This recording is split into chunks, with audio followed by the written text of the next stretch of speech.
Hello everyone and welcome to another lecture video. Previously we had the identifying your team. Okay, who are you in the team? Are you a hipster, a hacker, or a hustler? Okay, and then after that you have answered the question to identify your minimum viable product. Okay, based on your business idea. And now we will be having the lean startup. Okay, so this one will be our model in um, achieving, or this one will be our model. It's steps that we will take to um, to attain our goal with our business idea. Okay, that you have as a team.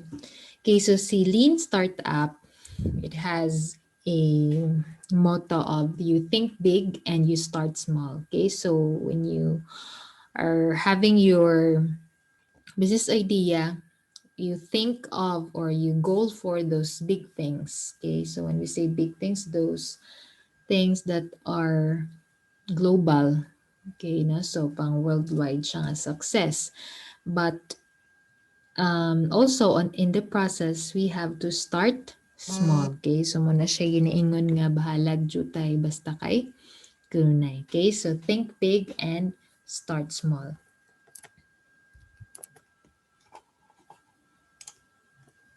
Okay, so these are the components of a lean startup. Okay, so number one is the internet. So the internet is the great knowledge equalizer. Why so? Because in the internet we can, our knowledge is widened, no? Pwede ta makabalo what are the updates on science, on media, on politics, sports, and many more. No, so with the use of internet, so we can have our knowledge updated from a global perspective. Okay, because of the internet. Now, why is the internet a component of our lean startup? Because basically, in the modern world, this is where you can find the people and which who's your I mean, you can, this is the place where you can find the people which is your target customer, no? Dili na nimo, let's say sa traditional nato nga in nga businesses, man sila mangita silahang customer diri ano sa mga physical or mga public places or in any organization. So what they do is they stand billboards, flyers, and many more. But in our time, so if you want to reach your target market, you must be in the internet, no? Kay naadira ang crowd, naadira ang great volume of population sa imuhang target market, no? Naa sa internet. So as a modern entrepreneur, you should be able to have an ability, no? So as a business person, no, you have to the ability to deal with the demand and the needs of that your customer segments found in the internet. Okay, so next component of lean startup is the cloud. No, so see cloud, its contribution to the lean startup is you can minimize the capital requirement.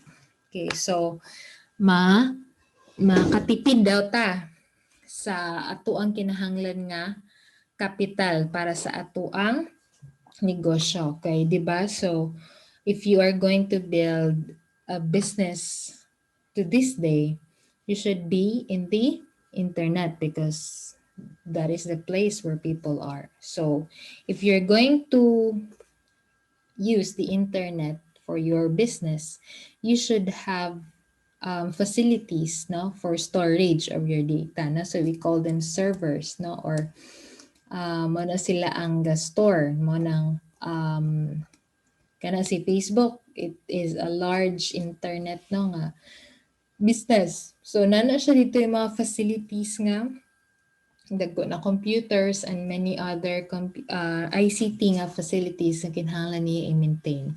But as a startup, as a starting company, okay, so a cloud is a great help to minimize our capital requirement that we don't need to spend that much for when we are starting for our facilities. Okay, so unsa man ni si cloud, no? So it is called cloud kay just like sa ato ang clouds no wherever you are you can see clouds, di ba? Ahaman tama kasi may nakaadto og lugar nga dili walay makita nga clouds. Okay, so maliban na lang kung naa ka sa isa ka um with roof nga property, no, that you can see clouds. But anywhere you go, you can see clouds. Okay, so that's why it is called cloud. It refers to the online storage, no, nga mga concepts. Like si Google Drive, di ba sa to ang Gmail, we have Google Drive where we can store our files.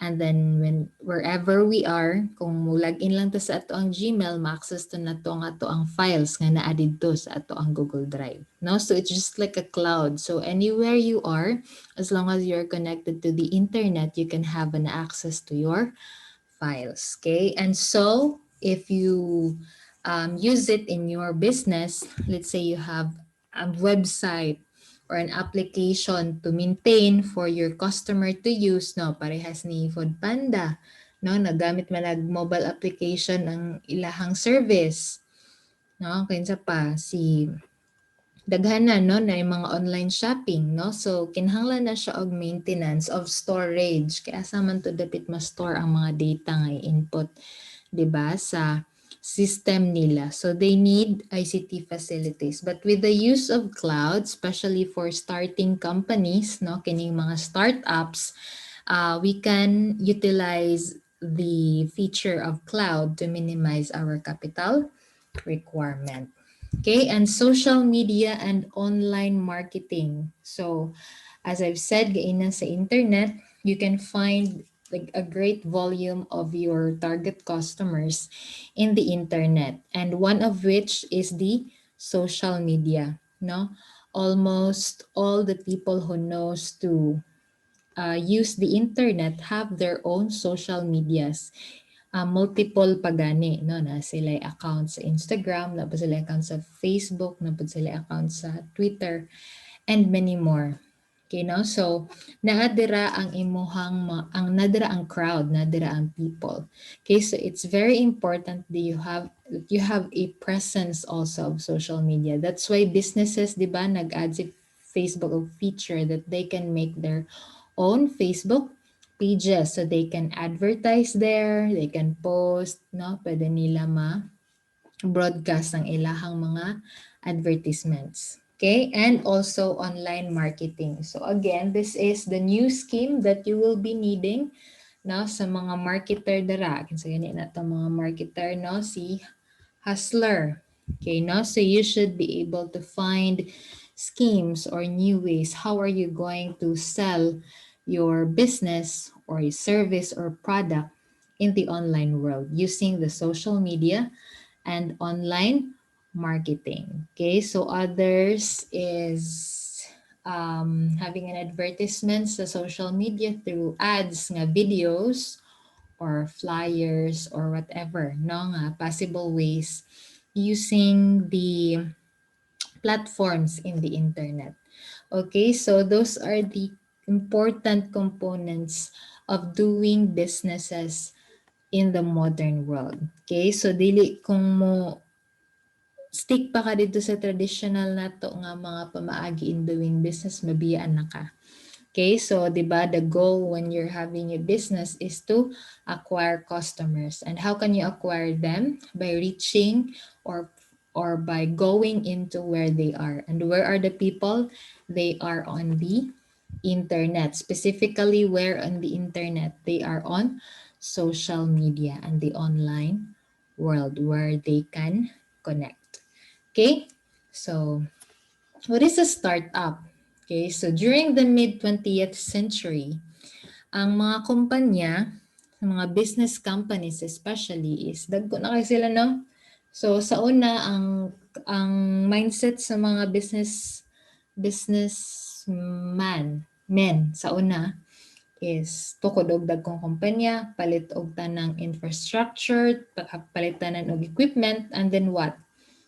No, unsa man dayon. So nga na ang mindset sa una sa mga businessman. If I have the tools that I will be needing to do such business, then my business will success. No, ing ana sa una ang mindset sa mga kining mga dagko na nga companies, no, that dagko na sila og na capital, and also okay, so daghan na pud na sila og mga return of investments. So here comes startups. Okay, so nisuludayon si startups. So startups are not just smaller versions of larger companies. So si company, so nag-acquire man siya tanan no sa equipment, sa tools, and everything that iyahang kinahanglan just to deliver the service or the product sa iyahang business. Now, si startup pod is, ang unsa lang ang naa sa iya is just a business idea. Okay, no? So, business idea lang jud ang naa kang startup. Ang si big companies pod, ang naa sa iya is mga equipments, mga tools for doing a business. So here comes startup that provided new roadmaps, new tools, and new skill set, no, nga mas updated sa needs sa mga current pod nga customer segments. Okay, so imagine pila gud to siya ka century gibuild ang isa ka dako ang kumpanya. So ang ilahang marketing and all the other concepts sa ilang product o service is based pod atong sa ilahang panahon while they are building. So every company, they must update. They must be updated. So here comes si startup, no, nga motap. Okay, so let's say for example, ang restaurants or any food chains, no, fast food, restaurants, cafes, and everything. So sa una, what they did sa mga tag-iya is they build their restaurants, physical store, they have the capital of their manpower, no, mga chef, mga cook, and everything, no, mga menus. Okay, now here comes si customer is na siya sa social media, dili naman gusto mo gawas kay dito ra makig-connect sa social media. So here comes Food Panda. Okay, karon si moto ha, si food chains, restaurants, food, fast food and everything. So established na sila. They have all the tools to deliver their products and services. Now here comes a startup that is studying and researching for new schemes to reach out their customers. Now kay ang mga tao na ganahan mo adto sa gawas para lang mukaon. So they just love to stay at home, doing social media, connecting with their friends through online lang, no, dili na kaayo ganahan ang mga tao og physical nga interaction. Okay, no? So here comes a startup, okay, with our example, the form of Food Panda. Na si Food Panda nga, di na ganahan mga tao do nga mag-adto pa sa inyong physical store, ganahan silang mag-delivery. Ako ang mag-deliver para sa inyo. You don't need to otrohon ninyo ang inyuhang tibuok nga proseso, inyong services. I will provide, no? So, ang style man po ni Food Panda is commission based lang, no? 'Di ba? Okay, so that is the difference or what happened between the big companies and the rise of startups, no? So startups are not just smaller versions of larger companies. They aid the delivery of service sa mga big companies, no? Mo aid sila. Okay. So, si Lean Startup is founded by Eric Rice, no, sa iyahang book nga entitled The Lean Startup. So, ingon siya dito, quickly grow successful businesses while minimizing the waste of resources. No, dili kinahanglan nga sa imong isa ka business, kinahanglan nga ikaw pud tanan mo provide sa imong tools and equipments to deliver your product or services. No, so ingon siya, you minimize the waste of resources. Let's say isa ka kadako nga kumpanya na akatanan equipment and tools. Now, there are dili na sila katutanan ng mga equipment and tools mo depreciate to sila, and not all the time that they are being used for delivering your product and service. So, gansi nakadaan sa imuhang maintenance, no? Sa imuhang equipment and any tools nga ginagamit to deliver your services that is not used daily.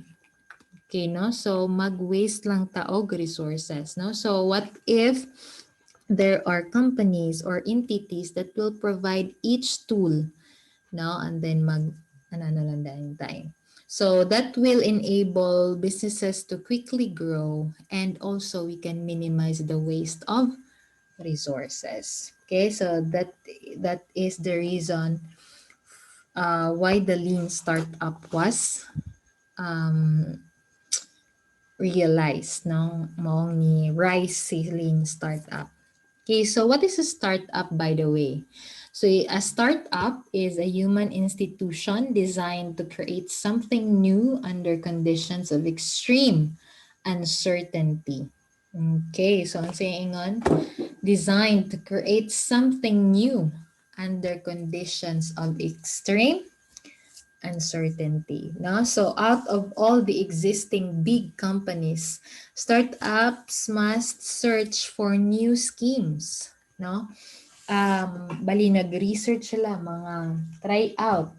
Okay, so out of extreme uncertainty, dili pa sila sure kung mupatok ba yun na siya or dili. Okay, so munang startup sa siya, no? Bura pa siya og experimental ba?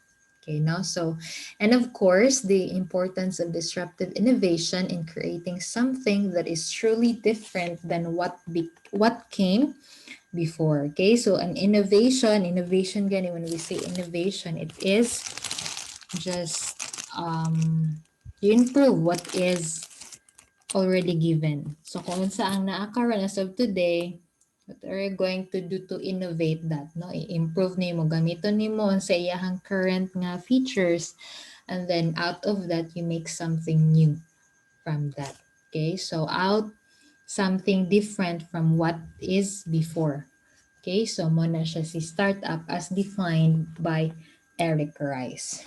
Okay, so let us specifically identify the difference between startups and the existing companies, no? Kining mga established na nga companies, and kining startups, which is by its word, starting pa lang, no? So out of extreme uncertainty pa siya, mo pa yung pagsugod. So si startup, they search. Okay, so that startups begin with a series of unknown mostly. Okay, so kay nag-study pa man siya sa current. So iyahang ginatanaw is based on the current situation, what could be the future, no?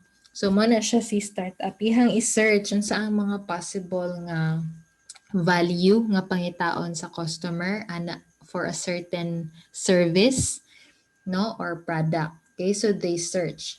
While si companies, no, si big companies, because they have all the tools and equipment needed to deliver, they only execute. Okay, so existing companies deal with execution of known. So what is already given. No, so kung unsa to ilahang nahanas na sa una, so ilahan na lang tong ginapadayon og execute. Okay, that is the company. So si startup ga search, si company ga execute. So si startup, there is an early stage ventures need their own tools. Okay, so when they go a business venture, they will be needing their own tools, since wala pa man sila naka-acquire for themselves because they are just starting.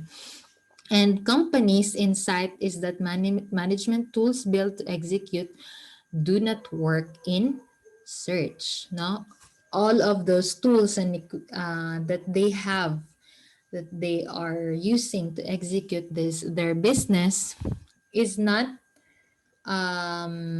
dili siya pwede gamiton in searching because they are modeled for management tools, no? Nakabase na ilahang function dito sa mga nag-exist na nga processes and transactions and any other way sa big companies. Okay, so that's why si startup naginhanglan siya og iyahang own tools, not from the what was before.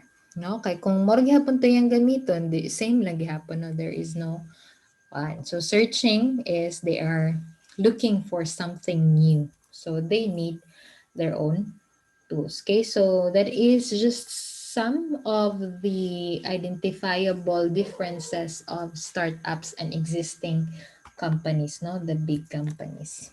So what is a startup? It is a temporary organization. Okay, di ba? As said, it search.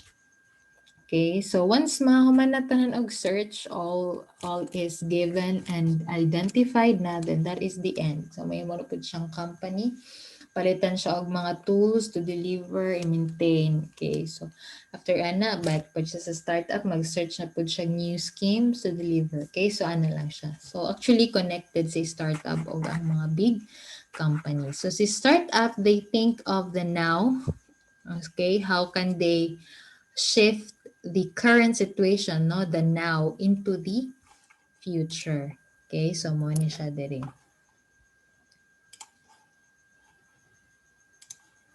Okay, now to the future. How can they make innovations that they can convert the present situation into a futuristic one? So startups are designed to search again and start up for a repeatable and scalable. So si startups in searching pa man siya. So pwede na iyahang utro-utrohon, balik na siya permi sa sugod.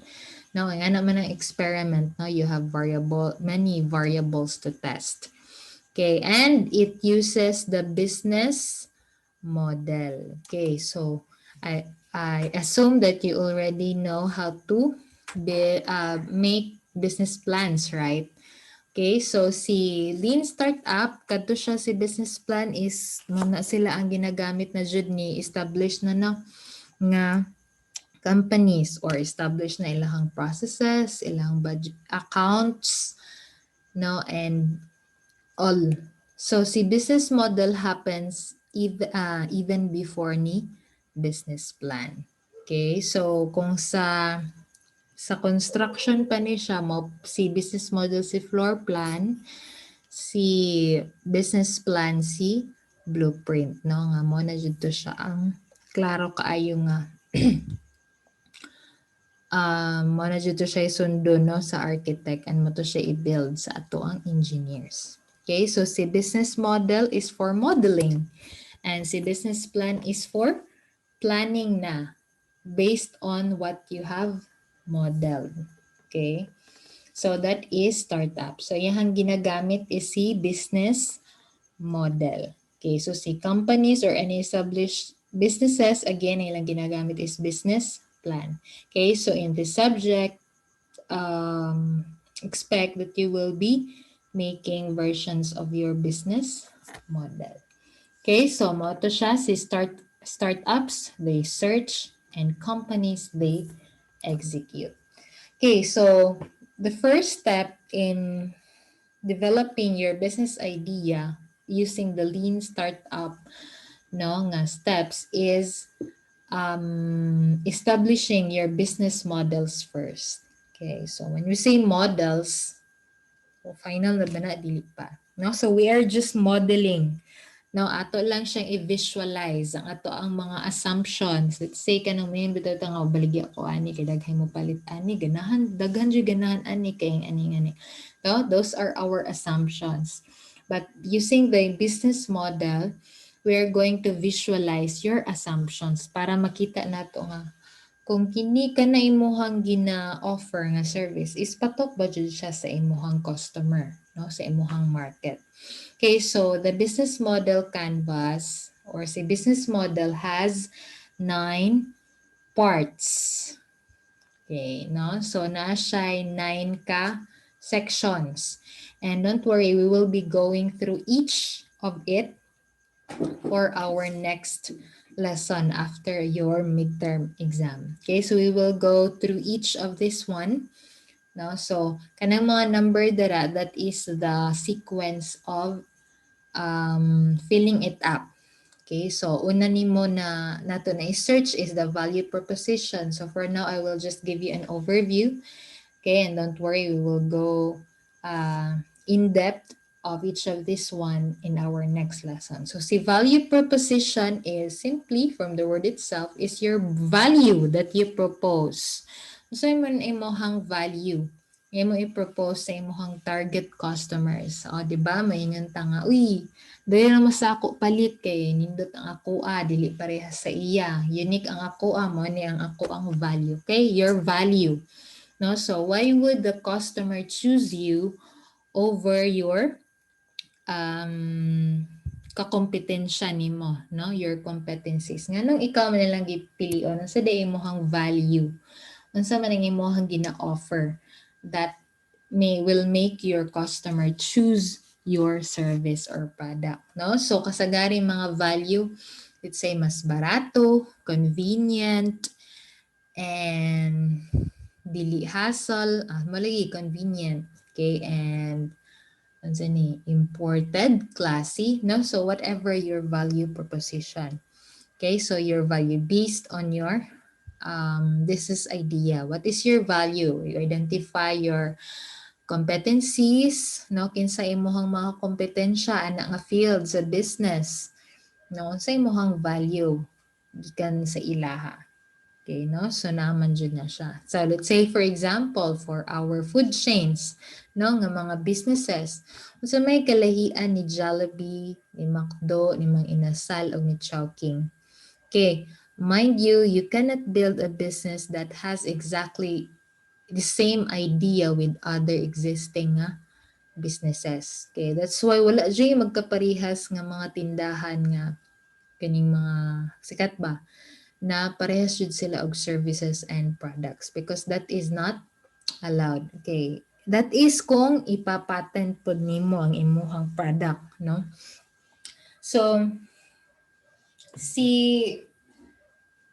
value proposition mo na siya, no? So, dili pod pasabot nga example nag-identify ka sa imong kompetensya, mawad na pudan ka og paglaom kay ay dili na lang ko kay daga naman sila customer. Okay, so that is why startup mo, you search for new ideas. Ay, unsa may wala sa mga existing mo ni ako mga kompetensya, unsa may wala sa ilaha nga pwede nako ma-offer. Okay, so that is your value. The second one that you are going to fill up is the customer segments. Who are your target market? Okay, so kung mana siya imuhang value, kinsa man imuhang mga target market. Let's say imuhang business is magpautang ka. Magpautang ko ma'am, ang akong kalahian mo na siya ang style sa pagbayad. Okay, so if you have that idea, correspondingly kinsa imong customer segment ana. Okay, di man pwede kung magpautang ka, pautangon dayto nimong mga walay trabaho. Okay, so you specify in your customer segment nga imong target market are those people with unsa man na blue collar job, white collar job, or unsa ba. Okay, no? So that is your customer segment, the segments. Okay, be mindful of remember this when you're going to fill up your business models, be specific. Okay, be specific. Walay laing paligo-ligo. Be straightforward and specific. Okay, so the third section that you're going to supply is the channels. No, so with your value and your target market, okay, no, na nakay value mo ni siya kay offer, mo ni siya kung uniqueness from other similar businesses. And mo na sila akong target market. Now, from your value, how are you going to reach your customer segment? Unsa nga mga channel imuhang gamiton to reach your customers? Okay, that is 4 channels. And the fourth section is the customer relationships. How are you going to establish relationship to your customer nga para magbalik-balik sila. Parehas aning sa ato ang mga mall, no? Suma nila ang mga customer relationships, no? Di ba makakuha ta sa ilaha og card. Kay no? So sa SM na sila SM Advantage card. Si Gaisano na sila unsa na Suki card. Si Robinsons na sila Robinsons card. It's because para daw pag naay paliton nga products si customer sa ilahan na ay points. So that is one example of customer relationship, or others have unsa na discounts, no, and many more, no. So how are you going to establish relationships with your customer? Okay, so muna siya si customer relationship. Number 5 is revenue stream. How are you going to make income out from your value to your targeted customers and to your with your established relationships with them? How are you going to make money out from it?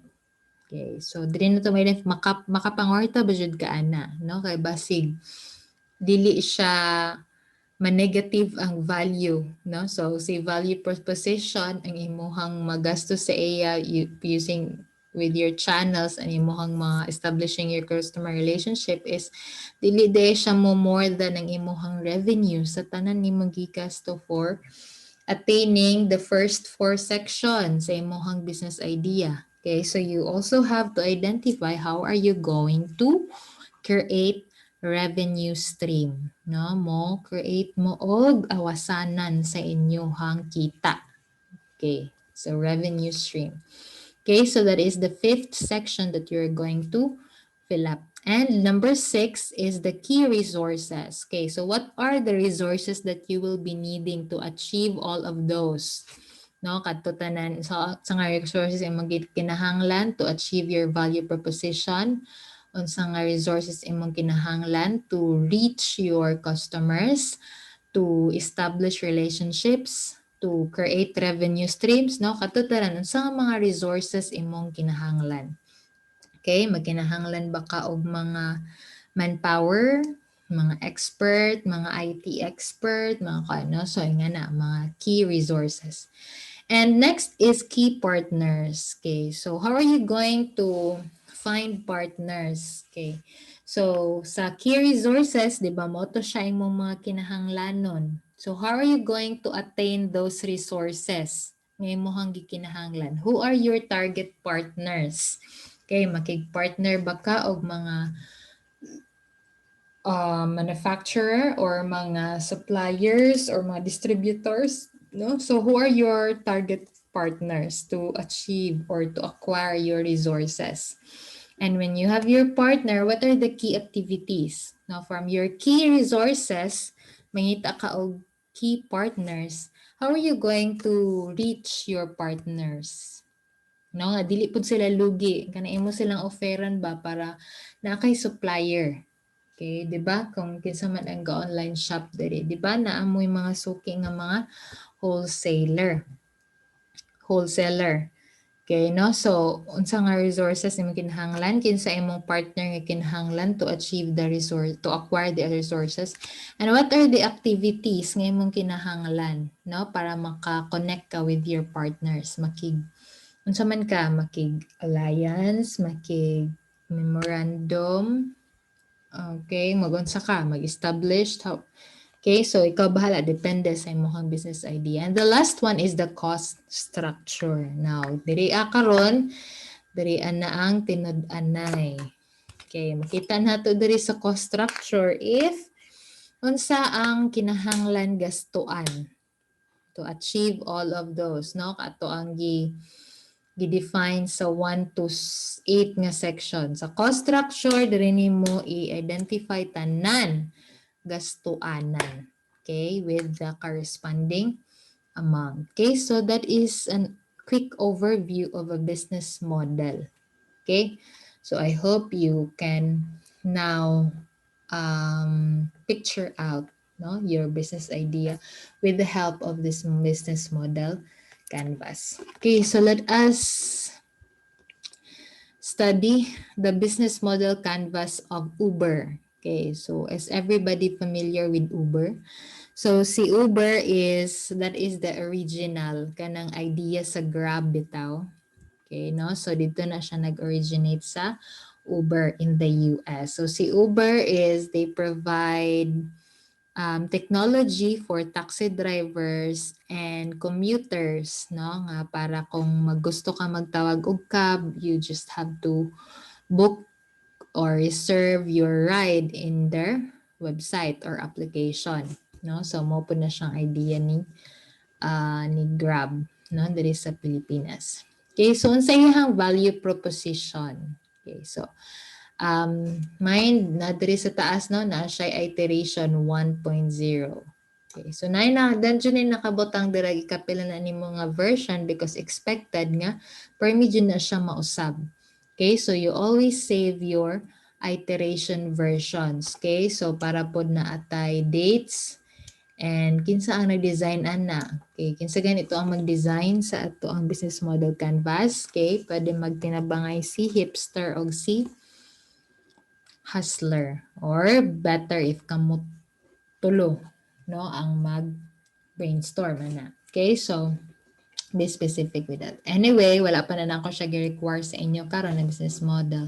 But I hope you can already picture out, no? So si value ni Uber daw, yung value is on demand daw si taxi. Kaya nga naman, si taxi raman ang nakaregister sa ilang system. Sa ato pa, kung mo-book si customer, mo siya laing choice. Kung di mo book kang taxi, di naman siya pwede, wala may bus, wala train. No? Si taxi ra jud ana. So, with the use of the Uber platform, the taxis will be on demand because of the technology nga ilang gi-provide. And also cash free kay sa kung dito sa Uber pa sa ano ka mobayad online ra, no? Kung sa ato pa GCash na wala kay cash nga ihatag sa driver mismo. You're going to pay it on their app or sa ilahang website. Okay, walay physical nga money. Okay, so another one is si easy to order cab and short wait time. Okay, di ba? Kay instead of waiting outside, mag tag na lang or magulat-hulat ra ka sa mga chances nga na imo labay nga taxi, so dili na siya. So easy to order a cab na and then short wait time na lang ka. And pwede pa rin ka makapa-reserve. Unya pagabi pa imuhang lakaw, so pwede ka makapa-reserve now. Okay, hours before. Okay, and also they have passengers on demand. Okay, so may on demand na po sa, kung sa perspective po sa mga taxi drivers, on demand po ang customers. Kay lagi to, sa ilahan naman manakay ang mga commuters because sila man ang naka-register dito sa system, no, sa Uber. And also, it's easy to make additional money. Okay, so this is for the driver because they don't have nga kinahanglan pa nila magtuyok-tuyok around the place just to find passengers. So unya na sila moadto ra sila dito sa location ni passenger kung na dito sa app, no, nga nag-book sa ilahang taxi.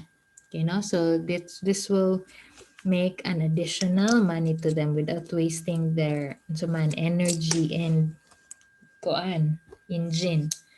You know? So, muna siya ang nasilang value proposition. Now, notice nga, si value proposition na siya duha ka color, no? Na itulo nga in purple, na itulo nga in siya in camouflage or marine green na color. Abot diri sa customer segments, naapoy duha ka color, no? Nag-correspond, no? Si passenger o si driver. Ang pasabot ana niya, all the value proposition that is in purple, iyahang target customer ana is sila passenger. Kay kini pong naka-marine green nga values, si driver na ang makabenepisyo or siya ang target nga customer segment ana. Okay? So, Na diri sa ato apong channels naka-purple siya, that means si passenger man no ang kinahanglan mag you have to connect with the passengers no kay si Uber siya man ang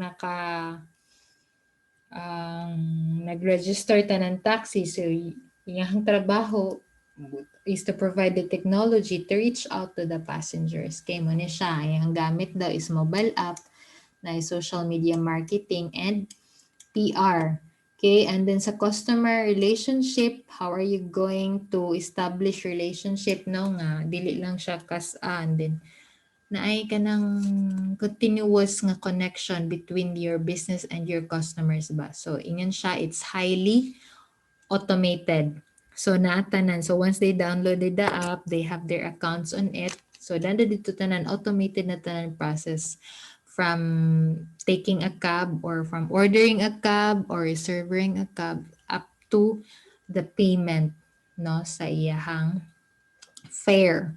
So revenue stream, how are they going to make money? They pay per ride charges, no? So kanang pamiliti per ride. Surge pricing and premium over brands. Okay, so 'di ba makita nato no na ay mga advertisement sa mga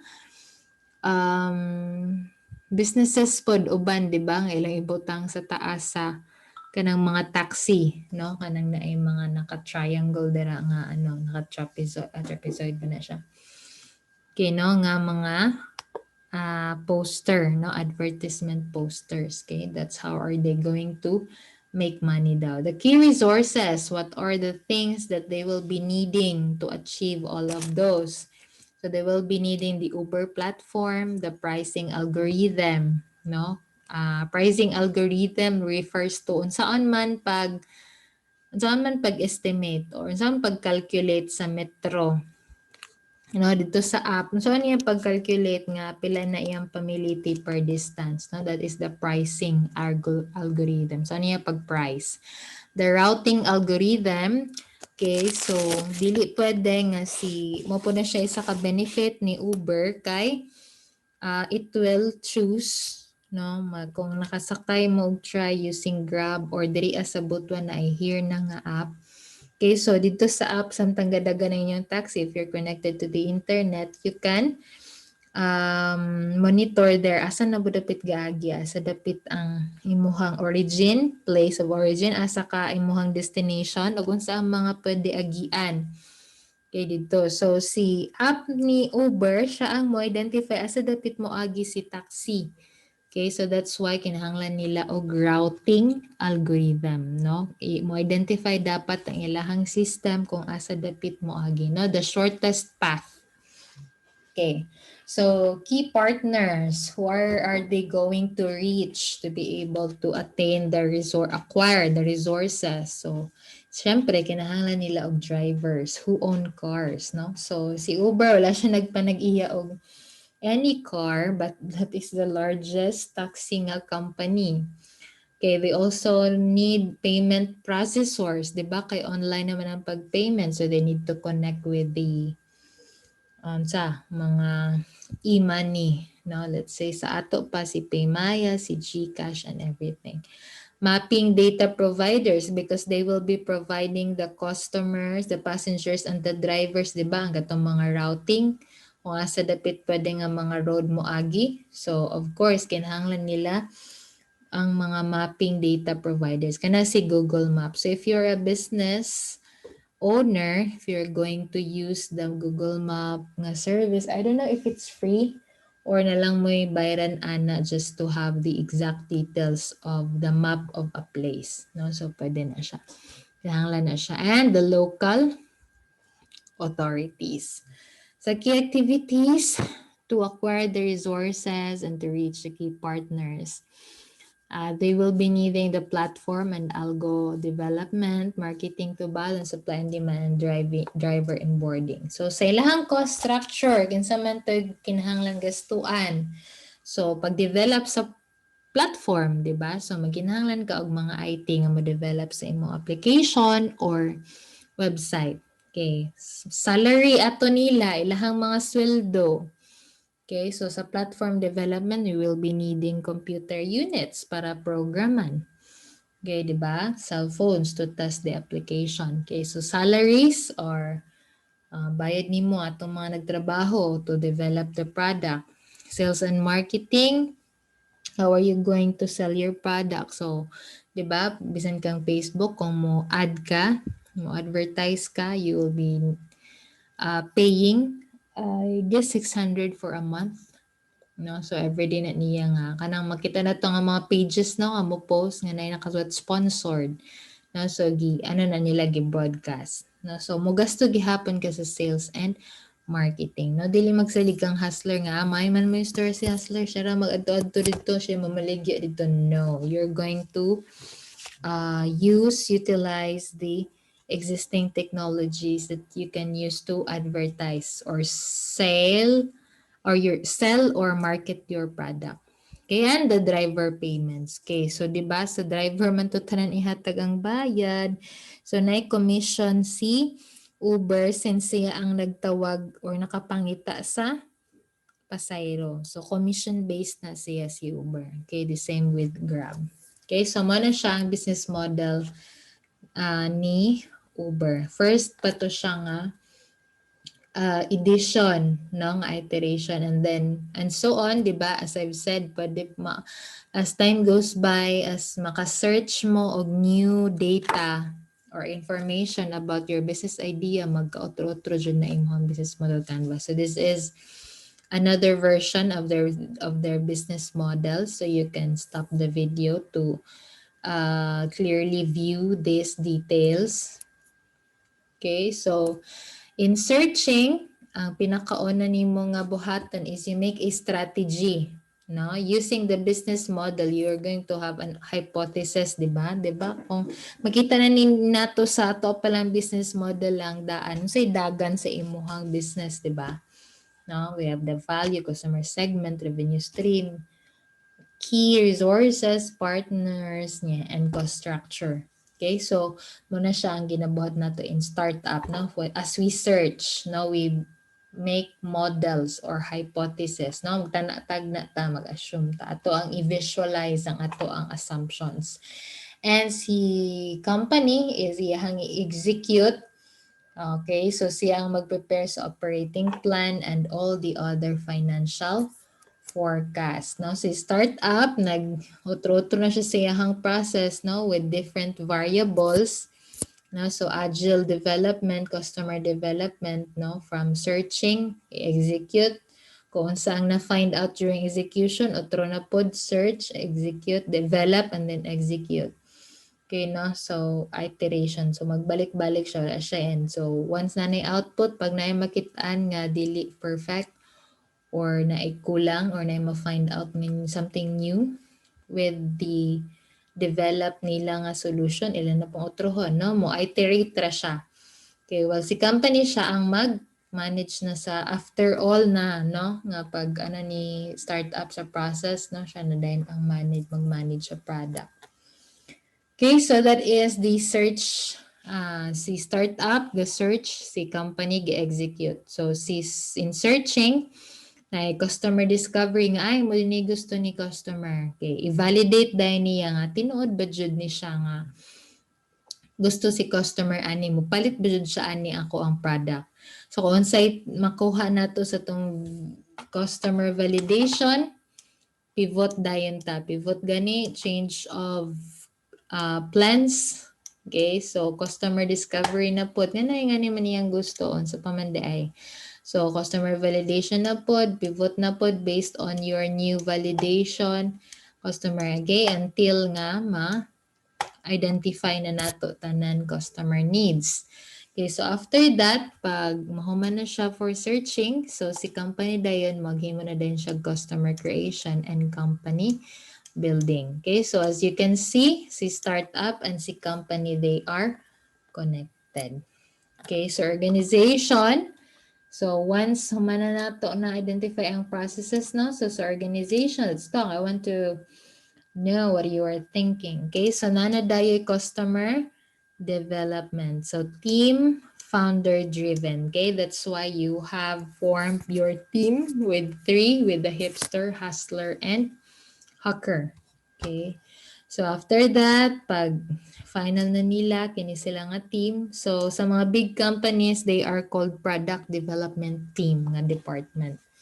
Okay, no? So after na, hinadayon diri kay si company na naman siya sa tools na nanigod na lang siya ma-execute, no? So nanadayon siya functional organization by department.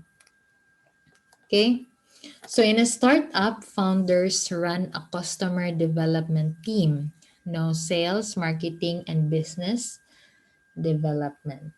Okay, so customer development team pa jud ta diri asa to ang startup, meaning we are establishing our customer pa. Okay, wala pa business development nga hitabo nga nanatay mga lahi-lain, no, nga investors. Okay, so napajud ta sa customer development. Okay, mo na siya sa ato ang startup, and that is what we're going to do in this subject. Okay, so mo na siya inyo ang agian puhon. So what you're going to do is, di ba, gipa-identify ta mo og problem that you're going to make as an opportunity for business. So you're going to validate problema ba jud na, basig ikaw ray nagproblema, basig sa imong perspective na siya problema, pero on the great population of volume sa imong target customers, dili dahi siya. No? So you validate the initial customer segment. Mao ba jud na sila ang mopalit sa imong product, or mopalit ba jud sila sa imong product sa imong gi-determine yung customer segment? So you have to validate that. You have to validate also your solution. Mao ba jud ni ang gusto nga solution sa imong customer? Kay kung dili, sabot dili nila paliton kay dili man mao ilang gusto. And you acquire your customer. Okay, and you build your company.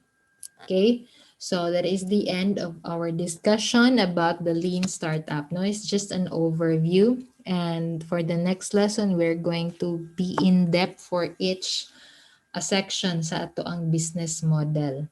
Okay, so si lean startup. Okay, so next to this is an instruction for your midterm requirement.